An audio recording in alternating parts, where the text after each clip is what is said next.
शादनगर राजापुर में new venture launching future city phase 1।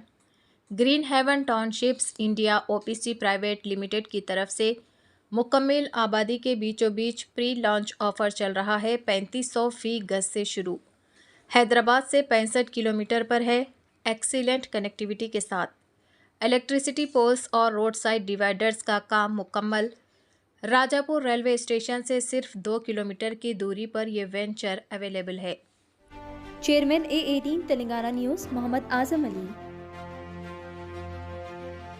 Gujarat के अमरेली ज़िले के लीलिया तालुका के लुवारिया रिजर्व फॉरेस्ट के करीब इलीगल लॉइन वॉचिंग के दौरान 21 साला नौजवान सोहिल मेमन की शेर के हमले में मौत हो गई।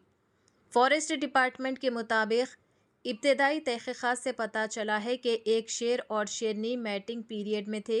इसी दौरान कुछ लोग गैर कानूनी तौर पर लॉइन वॉचिंग के लिए जंगल में घुस गए। अंदेशा है कि उन्होंने शेरों को परेशान किया या प्रोवोक किया, जिसके बाद नर शेर ने गुस्से में आकर सोहिल मेमन पर हमला कर दिया। DCF चिराग अमीन के मुताबिक हमले के बाद शेर सोहिल की नाश को जंगल के अंदर तक घसीट कर ले गया और उसके पास ही एग्रेसिव हालत में बैठा रहा। फॉरेस्ट ऑफिशियल्स ने मुश्किल ऑपरेशन के बाद नाश को बरामद किया, जिसे पोस्टमार्टम के लिए भेज दिया गया।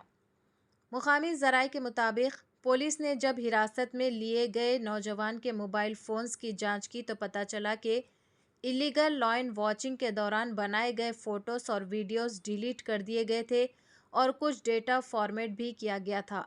अब इन मोबाइल्स को फॉरेंसिक साइंस लेबॉर्ट्री भेजा जाएगा ताकि डिलीट की गई फाइल्स रिकवर की जा सके और वाक़ये की पूरी तहकीकात सामने आ सके। સમગ્ર ઘટનાની આજની વાત કરીએ તો અંટાળિયા રેવન્યુ વિસ્તાર જે લુવારિયા રિઝર્વ ફોરેસ્ટની બાજુનો વિસ્તાર છે, ત્યાં સાંજના 7:30 થી 8 વાગ્યાના સમય દરમિયાન આ વન્યપ્રાણી માનવ વચ્ચેની ઘર્ષણની ઘટના બની છે। આ એક દુઃખદ ઘટનામાં એક મૃતક છે સોહિલ મુંજાવર, ઉંમર વર્ષ 21 અને અમરેલીના વતની છે।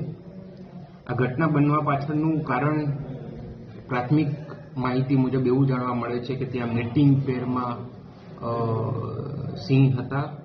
તે દરમિયાન કદાચ કોઈ ઉશ્કેરણી કે પજવણી થઈ કે કયા કારણોસર સિંહ દ્વારા આ હુમલો કરવામાં આવ્યો તેની ઊંડી તપાસ કરવામાં આવશે। એ કેવી પરિસ્થિતિઓ સર્જાઈ જ્યારે આ પ્રકારની ઘટના બની। અત્યારે હાલની પરિસ્થિતિ હું તમને જણાવું તો અત્યારે હાલ અમે એક વન્યપ્રાણી સિંહ નર જેની ઉંમર 9 થી 12 વર્ષ છે એને રેસ્ક્યુ કરી લેવામાં આવેલ છે અને આગળની તપાસ ચાલુ છે। કેટલા જણા હતા અને ટોટલ માહિતી આપો। એટલે આ બાબતે ખરેખર કેટલા માણસો ત્યાં હાજર હતા એ સ્થળ ઉપર, ખરેખર એ સ્થળ ઉપર શું બનાવ બન્યો એની એક ઊંડી તપાસની જરૂર છે।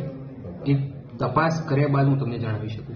સાહેબ, અવારનવાર આવી ઘટના બને છે તો વનતંત્ર હવે આગામી સમયમાં શું આમાં કાર્યવાહી કરશે?